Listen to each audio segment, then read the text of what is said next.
In this episode, I want to talk about the reflexive possessive pronoun svoy. So, svoy is a word used to indicate that an object belongs to someone.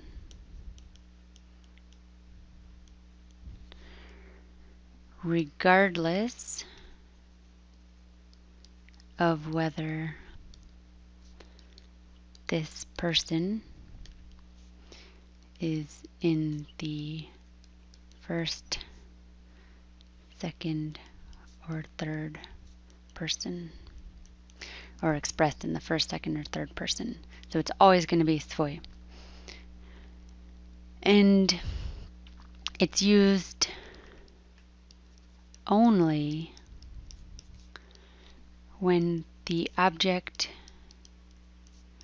it refers to belongs to the agent. Right? So it has to be that agent's shoes or whatever. It can't be, you wouldn't use svoy if you were talking about Jim and then you mention Katie's shoes. You wouldn't use them unless they're Jim's shoes. So it basically doesn't appear in the nominative case. There are a couple instances when you can use it, like u niego jest svoja maszyna, like she has her own car. But basically, you're not going to use it in the nominative case. But you will use it in the other cases.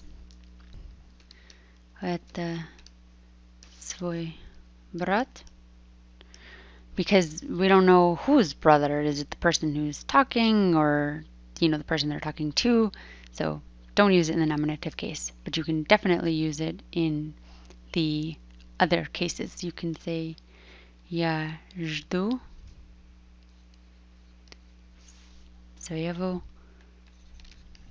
брата, right? So I know I am the agent and the brother belongs to me, so it's my brother. So I'm waiting for my own brother, not for somebody else's brother.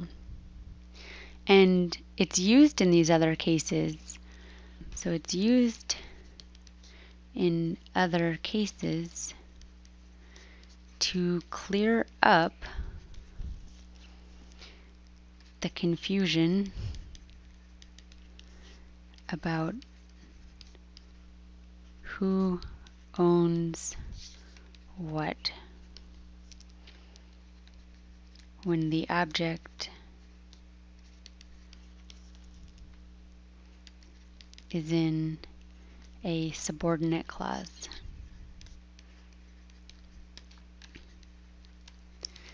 So, for example, in English, it's not clear who owns the book in this sentence. So the sentence is Боря said that his friend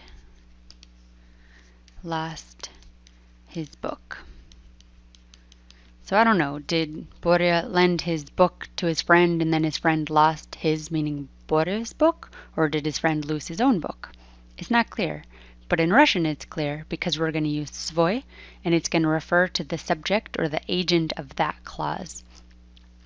So remember in Russian we use commas to separate clauses, and that is one of those keywords in English that triggers that it's, or signals that there's a new clause, right? So let's look at the same sentence in Russian.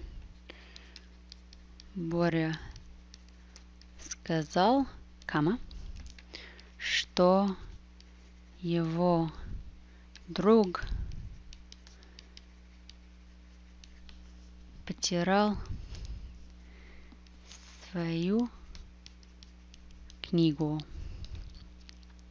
So in this clause, in the second clause, the friend is the agent, right? And so he's the one, svoy is referring to him. So he lost his own book. The friend lost his own book. So that's kind of neat. And it always refers to the agent or the subject of the clause that it's in. Or if it's a really short sentence, a simple sentence, then the subject of that sentence. And it doesn't change. It doesn't change depending on the subject, but rather on the object, right? So you would say Я ищу свою книгу, but you would also say она ищет свою книгу, right? So svoy in both of these cases is agreeing with the object, not with the subject, and how it, declines. And it's optional with first or second person subjects. So that means you could use svoy, or you could use мой, твой, наш, ваш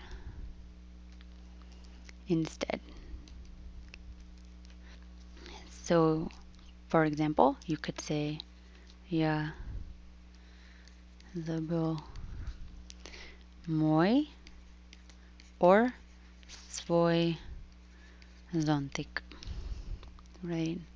So I lost my umbrella, and I can say мой or свой. Or мы ищем нашу or свою книгу. So you can use either svoy or the possessive pronouns that you've learned before when you're talking about first or second person subjects. So I, you, we, them. Okay, but it's obligatory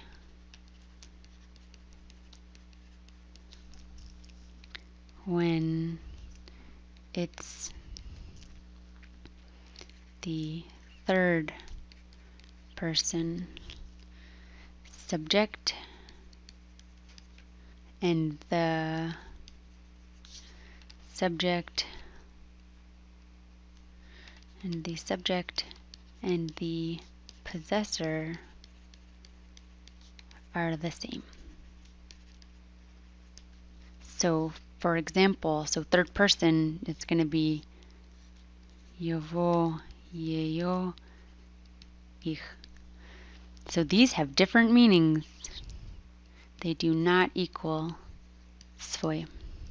They have different meanings. For example, Маша видела свою сестру versus Маша видела ее сестру. The first sentence means that Masha saw her own sister. In the second sentence, it means that Masha saw her, meaning someone else's sister, maybe Katie's sister. So it's really important when you're dealing with third person subjects, you have to pay attention and use svoy if the subject and the possessor are the same. It's not allowed, svoy is not allowed when the possessor of the object in the subordinate clause,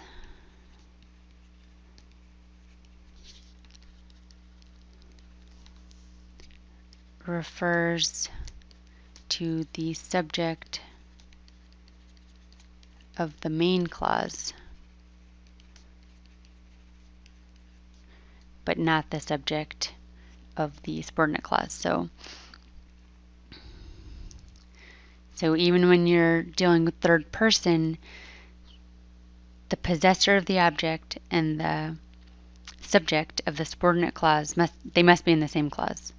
So the possessor and the subject or the agent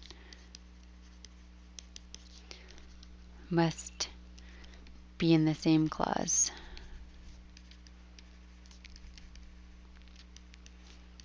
To use svoy. So what does that mean? So let's look at this sentence. Петя сказал, что его брат ушел. This means Peter said that his brother left, right? Because this его is referring to Petya. So the subject is not in this clause, right?